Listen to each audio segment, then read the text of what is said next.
ሰላም ጤና ይስጥልኝ። የሰሊጥ ዲና ቻናል ተከታታዮች እንዴት ቆያችሁኝ? ዛሬ የምናየው የኢሜል ፓስወርዳችን ሲጠፋብን እንዴት እናገኘዋለን የሚለውን ነው። ተከታተሉኝ። ቪዲዮውን ከወደዳችሁት ላይክ፣ ሼር ማድረጋችሁን አትርሱ። ለቤቴ አዲስ ከሆናችሁ ሰብስክራይብ አድርጉት። ቆይታችሁን ከኔ ጋር ይሁን። ተከታተሉኝ። በመጀመሪያ ሴቲንግ ውስጥ እንገባለን።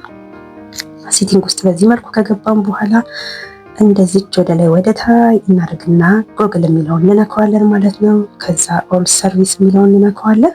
በዚህ መልኩ ይመጣልናል። አሁንም ወደ ላይ እንወስደውና እንደዚህ አውትፊል ዊዝ ጎግል የሚለውን እንነካዋለን ማለት ነው። አሁንም ወደ ላይ እንወስደዋለን። ጎግል ፓስወርድ ማናጀር የሚለውን እንነካዋለን። በዚህ መልኩ ይመጣልናል። እቺ የልብ ቅርጿን ስንነካት ማለትም ፓስወርዳችንን ማግኘት እንችላለን ማለት ነው። በዚህ መልኩ ይህንን የአይን ምልክቱን ስንነካው እንዳለ ቁጥሮቹ ተደርድረው ይመጣሉ ማለት ነው። መቀየር ከፈለግን መቀየር እንችላለን። ስለነበረን ቆይታ እጅግ በጣም አመሰግናለሁ። ቻው።